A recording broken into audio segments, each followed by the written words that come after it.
What's up guys, my name is Ace, and welcome back to another gun guide. This is the series where I go into great detail with all of the stats of every weapon as well as their variants in Infinite Warfare. In today's episode, we're going to be covering the brand new assault rifle that was added to Infinite Warfare called the RVN. Let's get into it.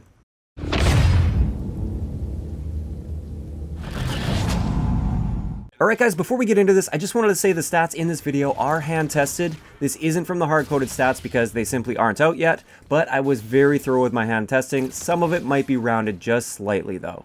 So the RVN is a 2-round burst energy assault rifle. It's got a damage profile of 34, 30, 23, meaning it's got a 3-shot, 4-shot, and 5-shot kill range.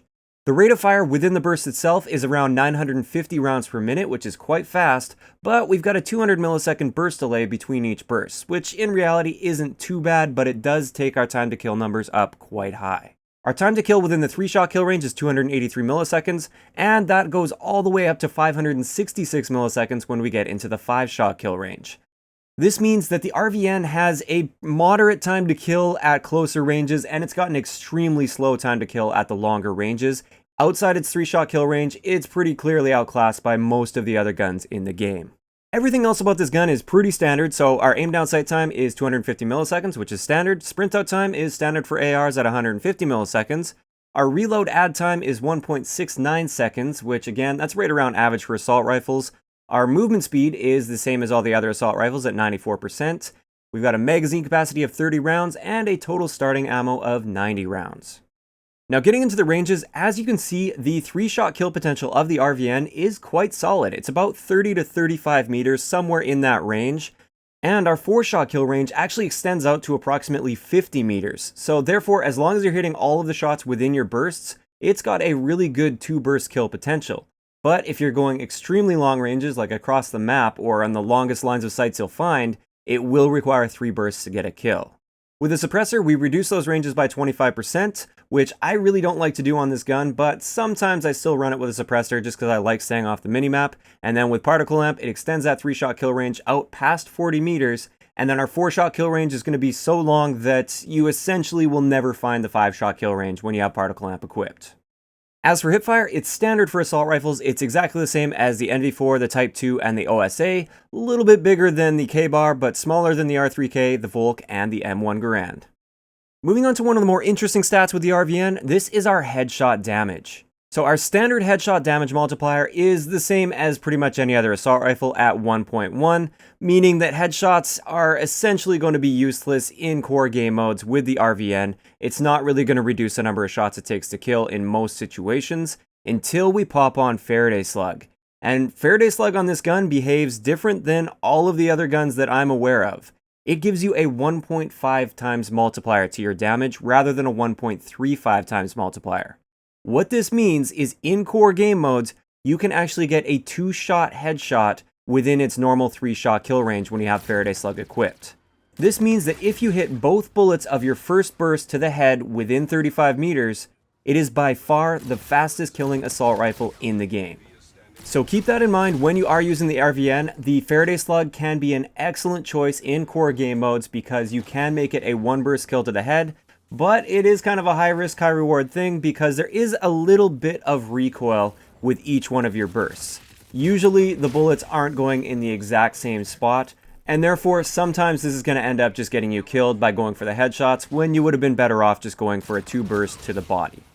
One last thing I'd like to point out for headshots is in tactical TDM, within our normal 3-shot kill potential, it's going to be a 1-shot headshot without Faraday Slug. This means you don't need Faraday Slug in tactical TDM, and only 1 shot out of your 2 bullets in a burst needs to hit that head to be a 1-shot kill.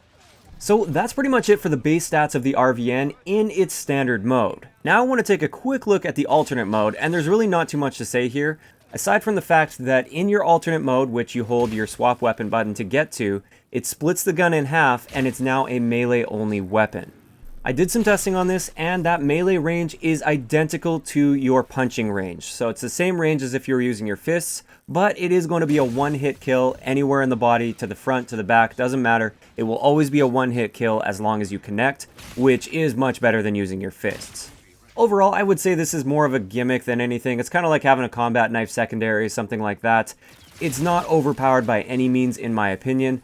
For those of you guys that have run around trying to go melee only with this, you'll probably have noticed several times where you thought you would hit a guy, but he was just outside your range, so I think it's definitely balanced in this mode, but you guys may or may not disagree. Let me know in the comments section below. So now that we've got all the stats covered for the RVN, let's get into the variants.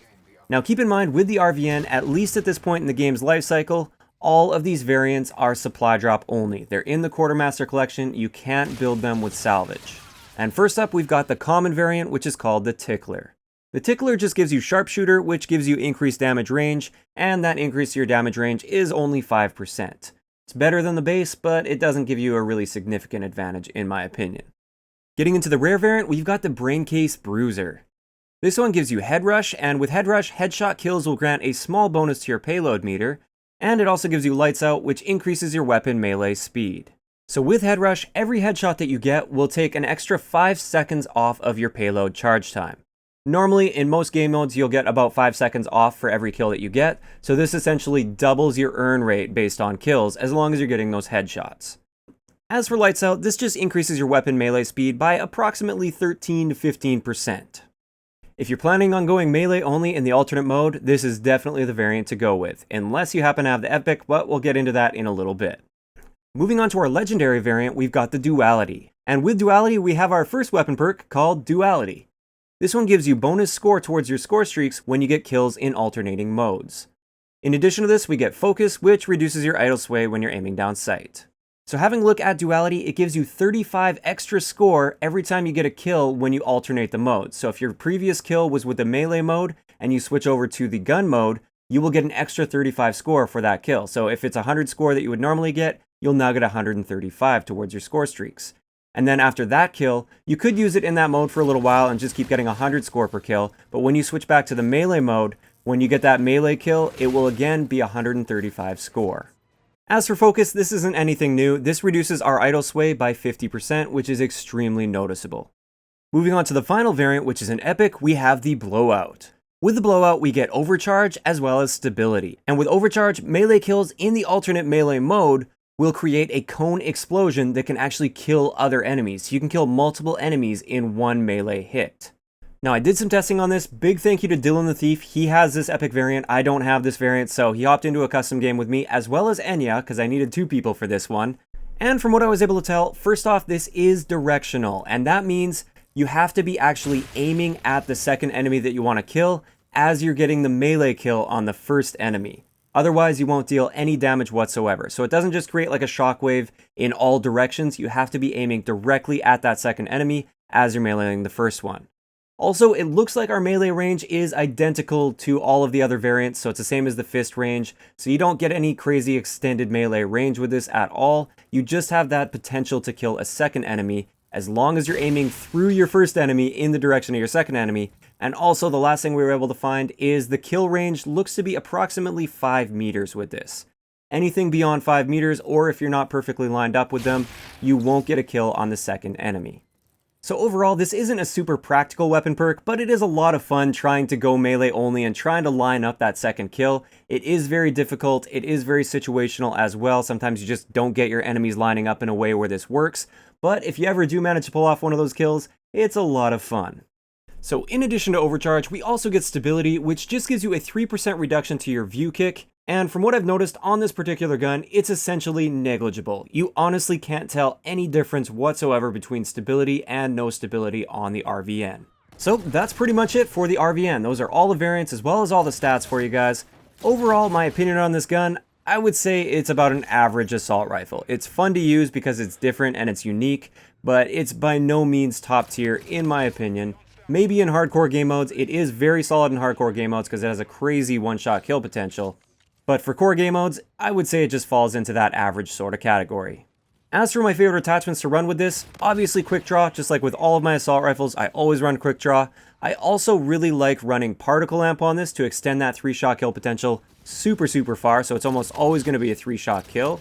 Faraday Slug, like I said earlier, is an amazing choice in core game modes because if you stay within that normal 3-shot kill range, if you can land both of your shots in a burst on the head, you're going to get a 1-burst kill, which is insane. And then I also like running stock sometimes as well. I like aiming down sight, just pre-aiming corners with this and trying to pick those people off, and I feel stock definitely helps me in this area. Sometimes I'll also run a suppressor, that's just based on my mood. I definitely have noticed though, a lot of situations where it's taking me that one extra burst to get those kills with the suppressor because I am missing shots every now and then, and we are decreasing our 3-shot kill potential quite a bit with suppressor. So there we have it. That's going to wrap it up for today's gun guide. I'd love to know in the comment section below, what do you guys think of the RVN so far? Do you love it? Do you hate it? Do you think it's overpowered, underpowered, needs a buff, or do you think it's just fine how it is? If you enjoyed the video, a like rating is always appreciated, and don't forget to subscribe for more if you haven't already. I'll talk to you guys next time.